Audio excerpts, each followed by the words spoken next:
अब screen visible हो रही है? रितिका अब देखो। No no ma'am. अब स्क्रीन विजिबल नहीं हो रही है? मैम स्क्रीन शेयरिंग बंद हो गई थी बट रिकॉर्डिंग होना है अब। अरे अरे, एक सेकंड।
आ गई मैम स्क्रीन।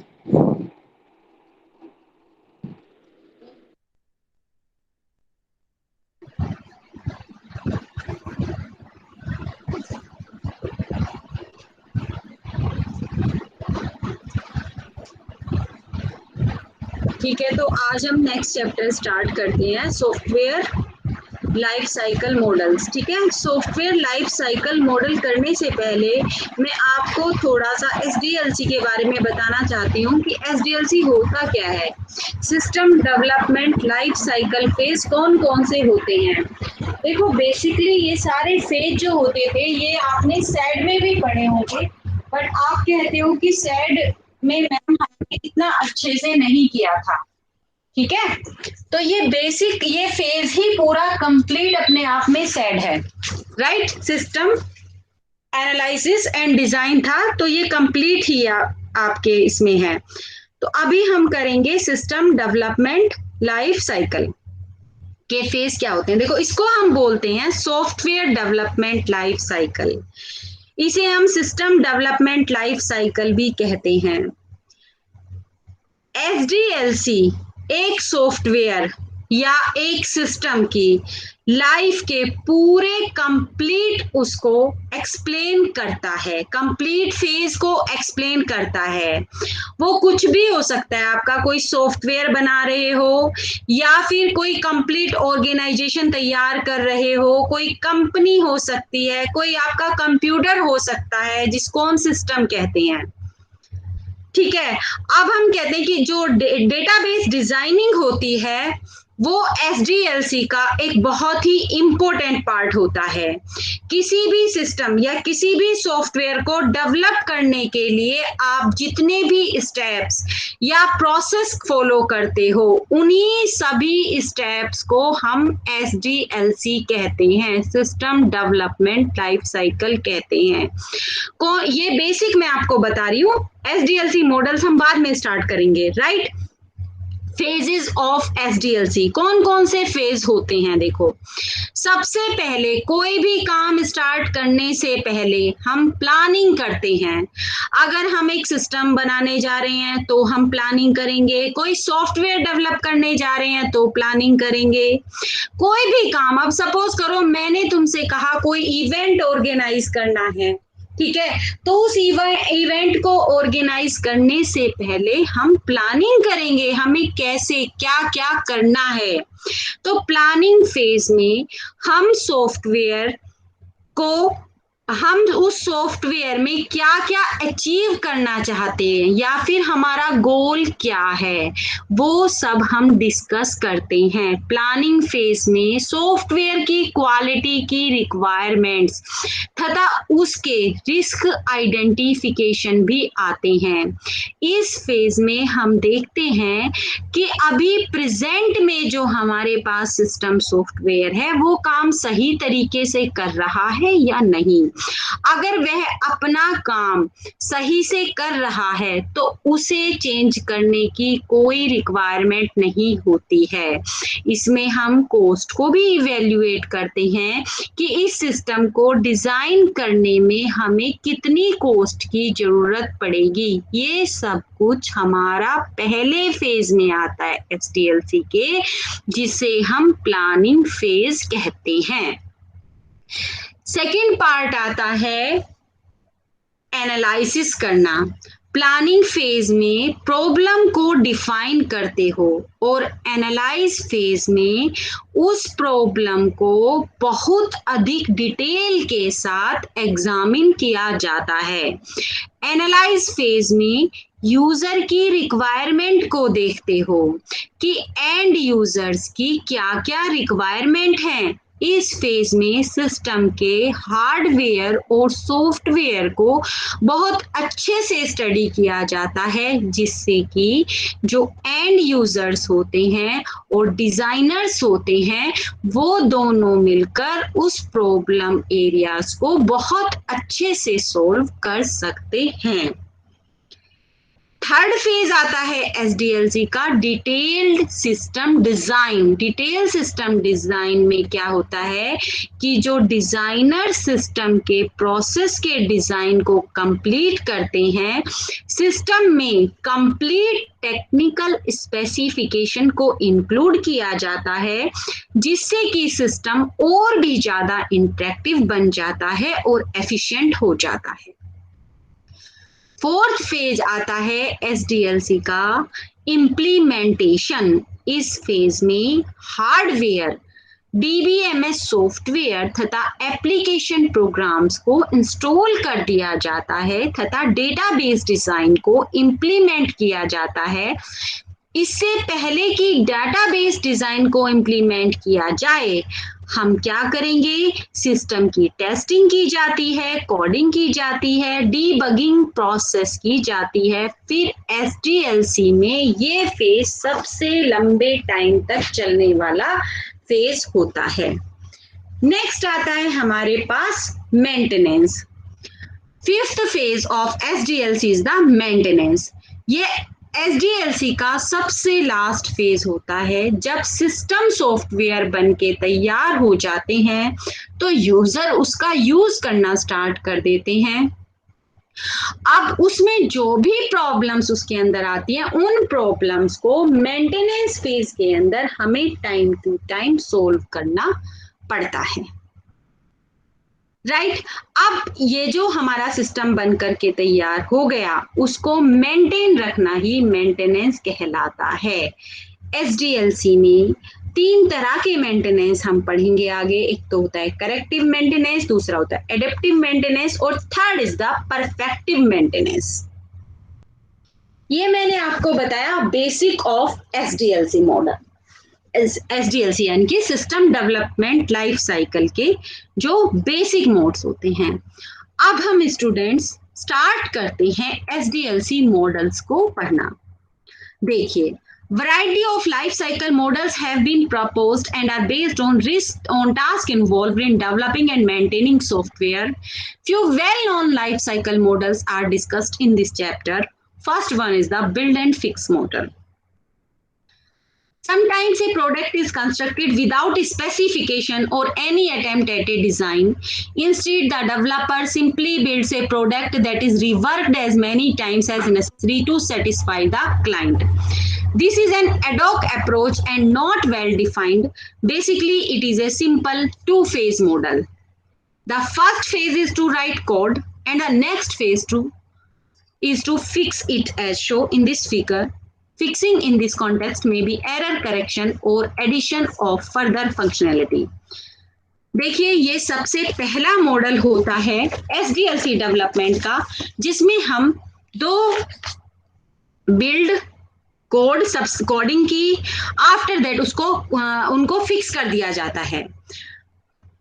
ये जो बिल्ड एंड फिक्स मॉडल्स है, ये छोटे छोटे प्रोग्रामिंग के लिए यूज किया जाता है। जैसे सपोज करो 100 का या 200 लाइंस का कोई सॉफ्टवेयर तैयार करना है, उसमें हम इस मॉडल को यूज करते हैं, राइट मतलब बेसिकली हम इसको कहते हैं it is simple two phase model है। देखो इसमें दो ही फेज आ रहे हैं, एक फेज बिल्ड कोड है, कोडिंग कर दी, दूसरे फेज में उसको फिक्स कर दिया।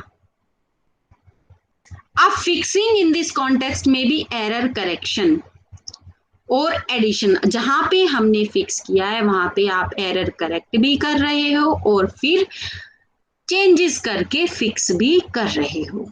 बहुत छोटे लेवल पे इस मॉडल का यूज किया जाता है, टोटली अनसेटिस्फैक्ट्री होता है सॉफ्टवेयर के लिए, क्योंकि क्या है कोडिंग जो होती है बहुत ज्यादा अनफ्लेक्सिबल and अनहिंसाबल, there is a no room for design or any aspect of development process to be carried out in a structured or detailed way। इसलिए हम इसका कोई बहुत ज्यादा यूज नहीं करते हैं, राइट।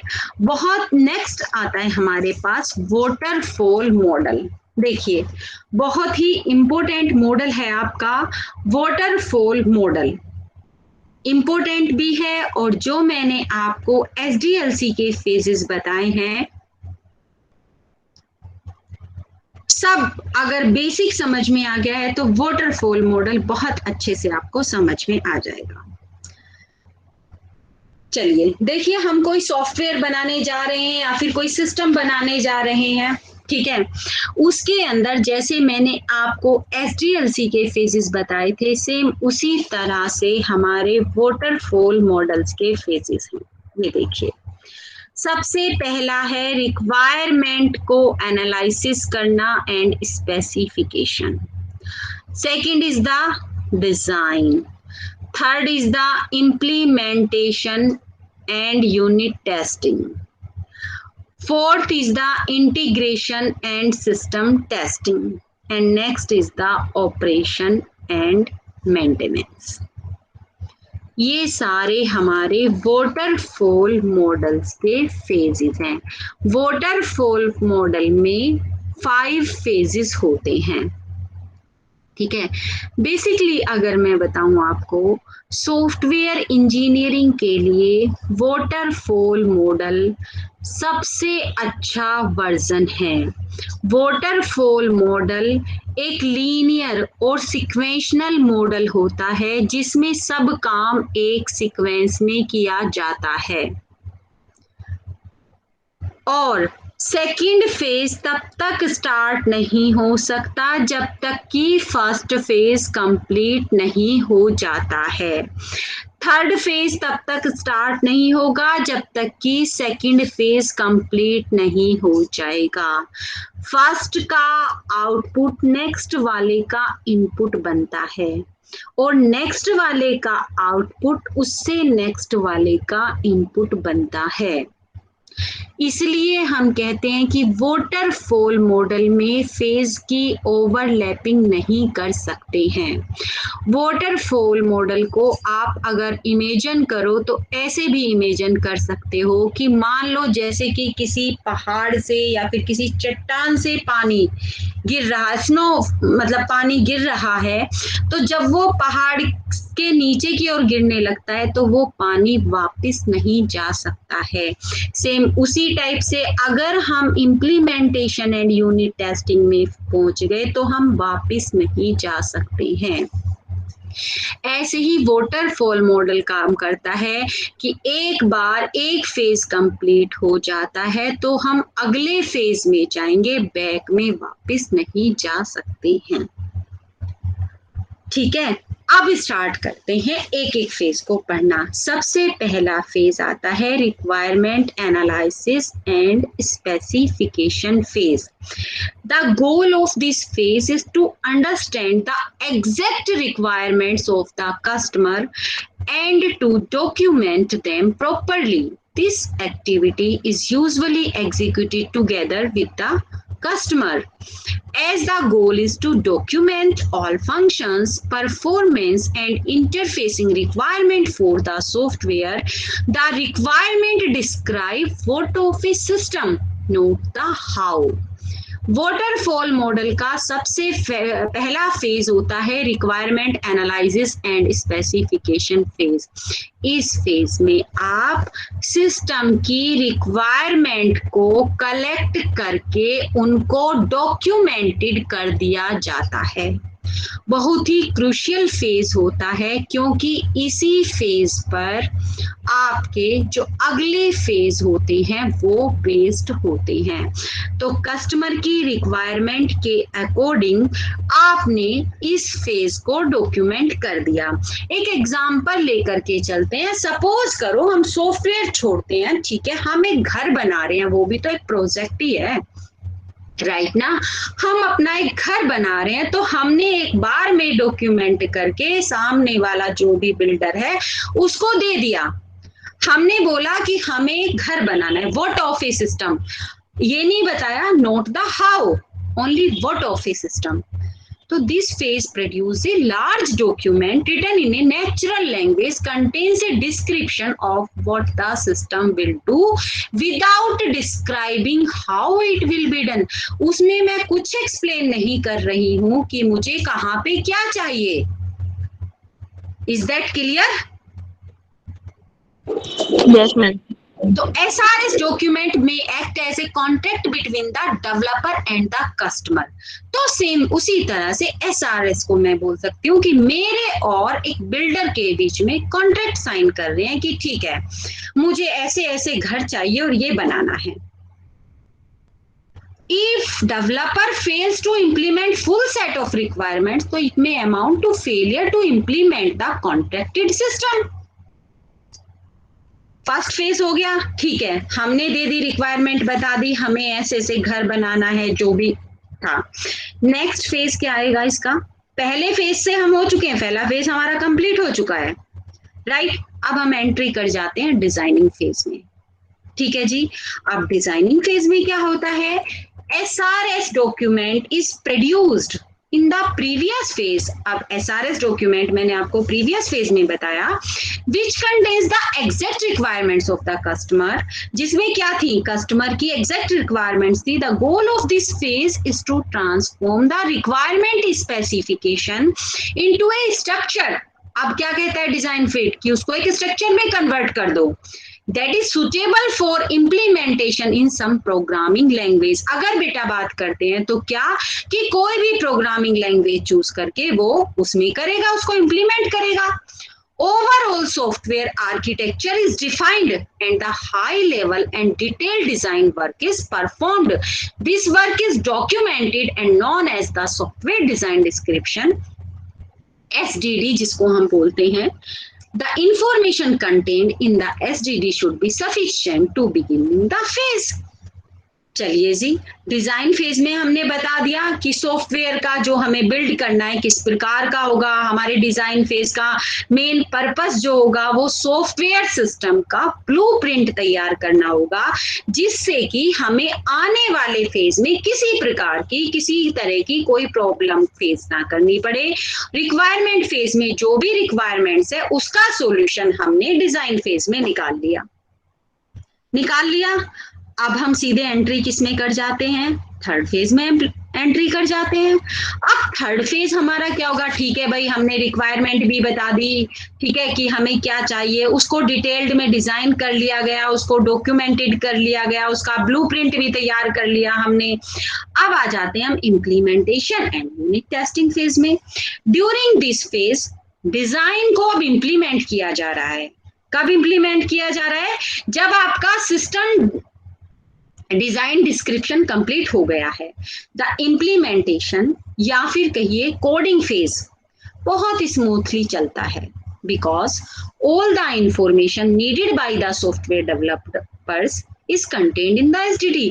जो भी रिक्वायरमेंट चाहिए, देखो जैसे कि अगर मैं घर बना रही हूँ तो उसका आर्किटेक्चर से करवाया तो वो स्मूथली चलेगा ना। मुझे पता है कि भाई आर्किटेक्चर ने ये जो मैप है ये तैयार कर दिया है, यहाँ पे ये होना चाहिए, यहाँ पे ये होना चाहिए, क्योंकि सब कुछ इसी तरह से सॉफ्टवेयर डिजाइन डिस्क्रिप्शन में सब कुछ है, तो वो स्मूथली चलेगा। because all the information needed by the software developer is contained in the FDD.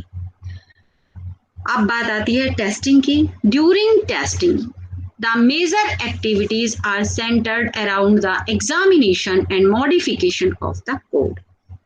Initially, starting में क्या होता है, small modules are tested. छोटे छोटे मॉड्यूल को टेस्ट किया जाता है in isolation from the rest of the software product. There are problems associated with testing a modules in isolation. क्या है, अगर अपनी लैंग्वेज में बताऊं, मॉड्यूल्स को छोटे छोटे पार्ट में डिवाइड करके टेस्ट किया जाता है, आइसोलेट करके टेस्ट किया जाता है कि कहीं उनके अंदर कोई प्रॉब्लम तो नहीं है. अगर प्रॉब्लम है तो वहीं पे उसको, इस तरह की प्रॉब्लम्स को उसी फेज में सोल्व कर दिया जाता है. जैसे ही हमारा ये वाला फेज खत्म होता है, इम्प्लीमेंटेशन और यूनिट टेस्टिंग का फेज खत्म होता है, तो हम एंट्री कर जाते हैं integration and system testing phase बोल लो, या फिर इस फेज को हम वेरिफिकेशन फेज भी बोलते हैं. क्योंकि इसमें अब हमने जो छोटे छोटे मॉड्यूल्स में जो सब टेस्ट किया था उन सबको इंटीग्रेट कर दिया. This is a very important phase. Effective testing will contribute to the delivery of the higher quality software product, more satisfy users, lower maintenance cost, and more accurate and reliable result. It is very expensive activity and consume 1/3 to 1/2 of the cost of a typical development project. अब देखिए, इसमें हमने इस phase में software को verify किया, evaluate किया कि हमने जो प्रोजेक्ट था वो सही बनाया है या नहीं बनाया है. इस फेज में हमने अलग अलग टाइप की टेस्टिंग की. हर एरिया को हमने उस सॉफ्टवेयर के चेक किया, चाहे वो सॉफ्टवेयर है या फिर कोई प्रोडक्ट है या फिर कोई प्रोजेक्ट है. यूनिट टेस्टिंग होती है, हमारे पास बहुत सारी टेस्टिंग होती हैं अलग अलग से सिस्टम. ये हम सारा हमारा कंप्लीट चैप्टर आएगा आगे, क्योंकि यही सब हम अलग अलग चैप्टर में पढ़ने वाले हैं. सबको अलग अलग से टेस्ट किया जाता है, फिर सबको इंटीग्रेट करके कंप्लीट एक सिस्टम तैयार कर दिया जाता है, जहां पर कि फिर आफ्टर दैट हम क्या करते हैं, उस सॉफ्टवेयर को ऑपरेशन पे डाल देते हैं. अगर देखिए, अब इसमें एक चीज हो सकती है, अगर हमने सॉफ्टवेयर को अच्छी तरह से वेरीफाई नहीं किया और इसमें कोई डिफेक्ट रह जाता है तो इसका यूज कोई नहीं करेगा. इसलिए it is the very important phase of verification. Verification का एडवांटेजेस ये होता है कि उस सॉफ्टवेयर के फेल होने के चांस कम रहते हैं, रिस्क होने का चांस कम रहता है. Next phase is the operation and maintenance phase. Software maintenance is a task that every development group has to face when the software is delivered to the customer site, installed and is operational. Therefore, release of software inaugurates the operation and maintenance phase of the life cycle. The time spent and effort required to keep the software operational after release very significant, despite the fact that very important and challenging task. देखिए क्या कहना चाहता है, waterfall का सबसे last phase होता है maintenance phase. जब आपका सिस्टम कंप्लीट बनके तैयार हो जाता है और यूजर उसका यूज करना शुरू कर देते हैं, तब उसमें जो प्रॉब्लम आती है उसको टाइम टू टाइम सोल्व करना होता है. इस तरह के तैयार सॉफ्टवेयर को टाइम के अकॉर्डिंग देखना और उसे मेंटेन रखना ही मेंटेनेंस कहलाता है. एसडीएलसी में 3 टाइप्स ऑफ मेंटेनेंस मैंने आपको बताए ही थे, ठीक है, वो सब हम आगे डिस्कस करेंगे. अभी इस फेज का डिस्कस करते हैं.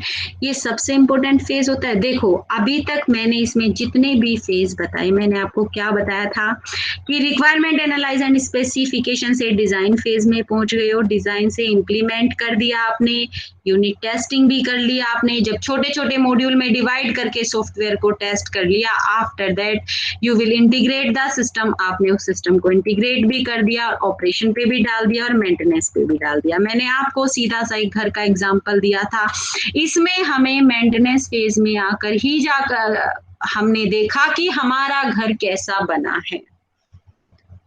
अब देखो इसकी प्रॉब्लम जो मैं बता रही थी कि इसमें क्या प्रॉब्लम आएगी। आप सपोज करो हमें तो किचन नहीं पसंद आई, अरे ये तो किचन बहुत छोटी बना दी। अब वो हमने बीच में तो हमने सिर्फ ये देखा कि what is the system, how how पे हमने ध्यान नहीं दिया, कैसे क्या कहाँ क्या हो रहा है। तो this model is not suitable for accommodating any changes. बीच में तो हम कोई चेंजेस कर ही नहीं सकते थे इसके अंदर, तो हमें लास्ट वाले फेज में भी कुछ तुड़वाना कुछ वो सब हम किस फेज में कर सकते हैं, मेंटेनेंस फेज में। तो क्या हुआ, ये मॉडल हमारे लिए उतना रिलायबल नहीं हुआ। इसमें क्या क्या आई, और it is difficult to define all requirements at the beginning of a project. This model is not suitable for accommodating any changes. Working version of the system is not seen until late in the project life.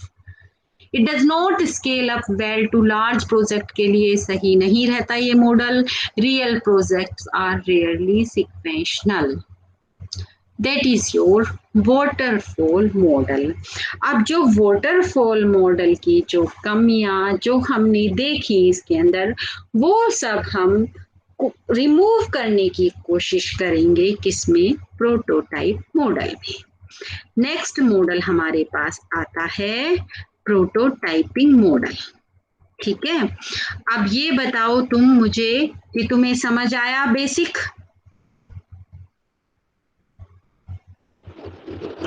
Yes ma'am. ठीक है, अगर तुम्हें समझ आया है तो आप आज अच्छे से SDLC का जो मैंने सिस्टम डेवलपमेंट के आपको फेज बताए हैं, प्लानिंग, रिक्वायरमेंट एनालिसिस करना, ये सब ध्यान से पढ़ो, वाटरफॉल मॉडल को ध्यान से पढ़ो। मैं आपको नेक्स्ट लेक्चर में प्रोटोटाइपिंग मॉडल और आइटरेटिव इन्हांसमेंट मॉडल दोनों बताऊंगी। Okay okay ma'am.